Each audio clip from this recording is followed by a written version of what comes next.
Good morning, guys. Welcome to Fishful Thinker. I'm Chad LaChance, and I appreciate you joining us. And in the boat right here, we got Mr. Josh Bertrand, former Elite Series guy, BASS Pro, Opens angler, and now MLF angler.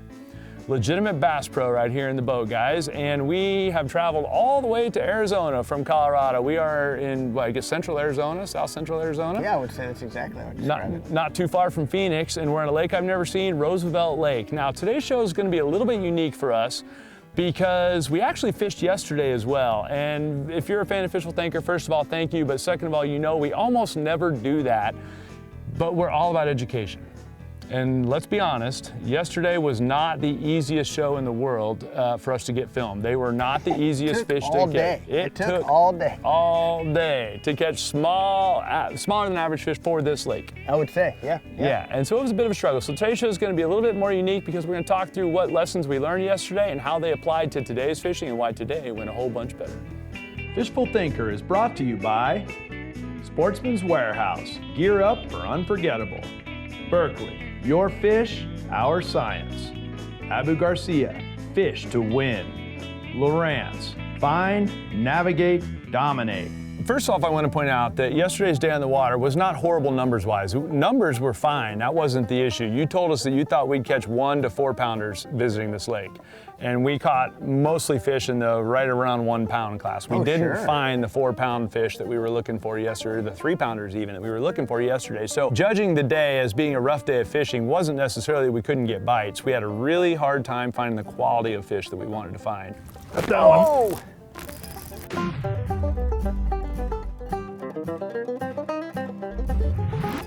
Come out of there. There you go.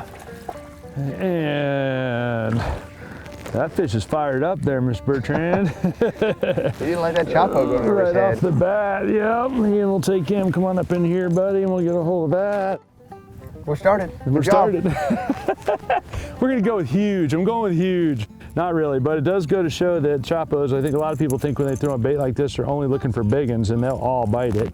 What do you think you attribute that to, first of all? I would say the biggest thing was we were pretty stubborn, and myself, especially with topwater. And ultimately, hey, that's what we were able to get bit on. Like, you know, we were being stubborn, throwing the Chapo all day. That's what we had our bites on. We had some decent bites that maybe we didn't hook up with. Look how fast he's coming out. Yeah, dude. Yeah, you knew that was trouble. One finally ate our lunch. We were being stubborn with it, and we're getting to the end of the fall. We both said this might be our last topwater day of the year. Let's go make the most of it. And it just wasn't quite the deal for the big ones. Some excuses that the fishermen will give you.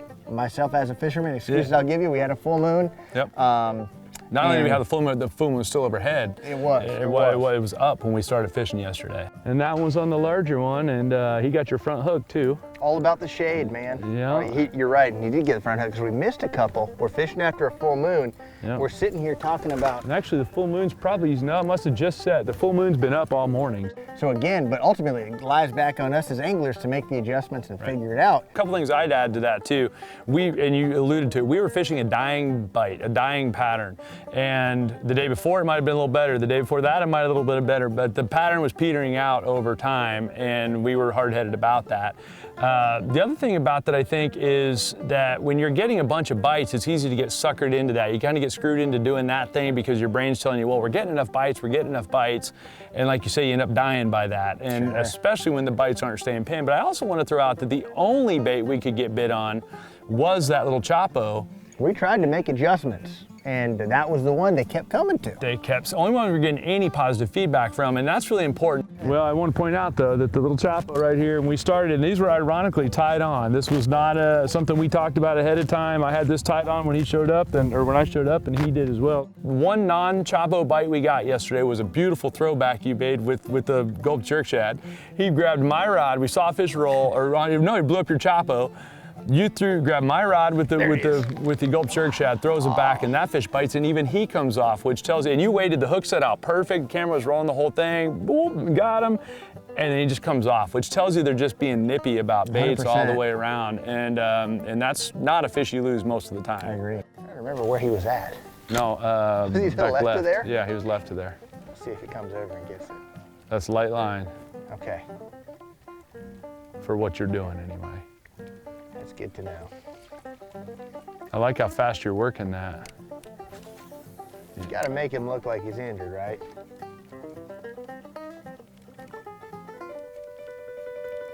Come on. Oh, got him.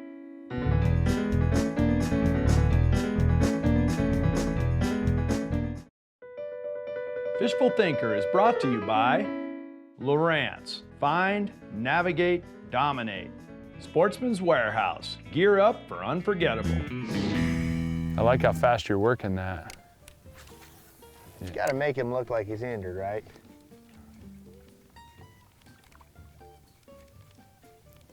Come on. Oh, got him. There you go. That's why the follow. Look at that, dude. I missed him. I missed him again. Did you really? I missed him again. Oh, no way. He was hooked for a second, though. I don't think he's coming back. Let me ask you this, the throwback bait. Throwback bait being something you throw to fish that blow up. It worked only one time for us yesterday. Any ideas on why they were that? I mean, does that surprise you? That surprised me. Yeah, it did, and it just speaks to the negative mood that those fish were in. Like you said, they were excitable, but they were negative. They weren't necessarily feeding big time, and gosh, ultimately, I think if there was one factor, I'd put it on the full moon. I'd put it on the fact that, again, it's a dying bite. Oh, got him. Got him, did you get him? No, he hit it twice. He hit it twice like a shark. Shark. Shark, shark, shark, yeah. If I can ever get my bait in here. Was he right there? Yep, right there. I mean, man, it just shows how negative they were. When you throw a soft jerk bait in there, right behind a blow up on a topwater, and you can't get that fish to hit it again. Yeah, especially it's a big chunk of gulp. Oh, that was a bite. I almost pulled out. Yeah, hang on a second. Yeah. There's one thing I'll lament about yesterday, and fans of this show are gonna laugh. Daryl Chad showed up in a boat with no jerkbaits, and you're not as much of a jerkbait guy as me, and we didn't have, the whole day I kept screaming, when fish are really, really hard to catch, when they're really excitable, like to where the point where they'll slap a chopo but not get it, or go right up behind it, not even hit it. I think if I'd had a jerkbait yesterday, we could have probably doubled the numbers of fish. I'm not sure we could have produced bigger ones, but I think we could have got more of them to stay pinned. But if you're that confident in the bait, you better bring them with you, and I didn't even bring one. And the camera guy who's standing behind you guys, he was like, what do you mean you don't have a jerkbait in the boat? And after 270 episodes of Fishful Thinker, and the jerkbait saved the day on about 20 of those, you'd think I would have been smarter than that. So why doesn't this guy have his favorite bait? Why didn't you bring your jerk bait? Exactly. So whatever. You win some, you lose some, and I lost that one. But that's how that goes. If it stays flat like this at some point, surely you have a chrome shallow cutter. I surely don't. Are you kidding me? You don't have a chrome shallow cutter? I don't. I'm so sorry, man. I surely don't. Did you hear that, Tim? Should we just go get in the truck? Well, I will next time. That shallow jerkbait bite we get going on, cool. You know, and like in this condition, like it'd be one of the first baits I would grab right here. And see that, you talk about that fluke, but the chrome jerkbait has way more drawing power than the fluke. Yeah, it does. Way more. The same chrome that you put on the bullet pop, I want one of those on a cutter.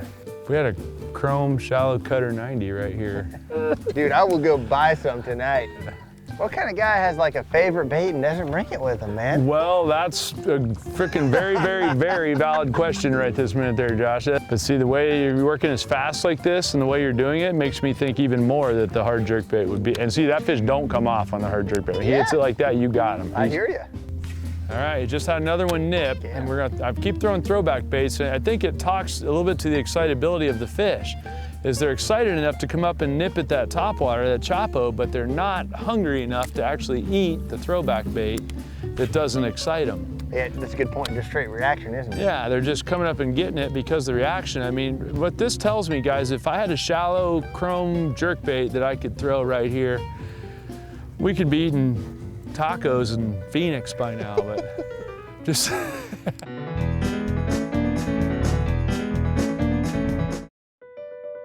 Fishful Thinker is brought to you by Lowrance. Find, navigate, dominate. Sportsman's Warehouse. Gear up for unforgettable.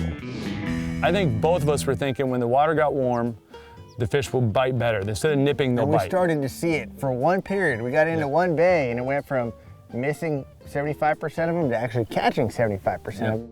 Get out of the way, we're just talking. That's why you fish the seat of your pants. There you go. There we go. And that's why he's the pro. We'll take that one. And you guys, look how flat this is. And we keep experimenting with different stuff, a little steeper, a little flatter. But we were literally just in the middle of a conversation about how flat this was. He's like, there's dragonflies and it's warming up. And the camera guy's like, oh, surface temp's getting a little warmer. And you swing on one. Man, Oh, there he is. got him. There you go. Not a big one. Okay, there you go. And he slurped another one, though. We're just starting to see some more action, They're starting, yeah, and they're still eating that chapo, so that's a good sign. Now, you said there's all year classes in here of these fish. This is probably this year, isn't it? No, I would say last year. Last right? year?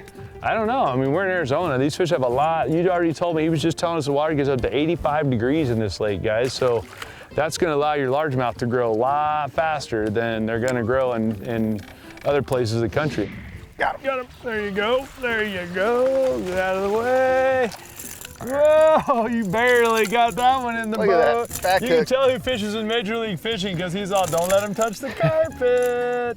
Now, guys, I want to quick point out, notice he's grabbed this fish sideways across the body as opposed to top to bottom. That's an important thing. We'll talk about that in a minute. I'll come back to that. Nice fish, still on the chapo. You're living and dying by the chapo, Dude, bro. I love it. I've got a lot of confidence in it. I and, know, I can tell. I've gone like a couple dry spells today, but Dude, I'm ready that's- when one wants to grab it. Well, I also want to point out, this is probably the last spot we're going to fish for today. We've had kind of a bumpy day. This is probably our last area, I should say, we're going to fish. We pull in there, he's like, oh, we're going to get him. You'll see. It's going to feel fishy to you right away. Confidence catches fish. We say that a lot. As soon as we pulled in here, he picked that rod up right to town. It's your Second or third second cast, third yeah. cast. Saw some There shad. you go, and get her they're here. done. And what I referenced, guys, with him on holding that last fish that I pointed out, he held that fish across the body, not north to south, not here to here, but side to side. They are far more durable if you do that, to hold them that way versus north to south. And I see a lot of guys that'll grab them from their back to their belly, and that's way harder on fish because of their rib cage design.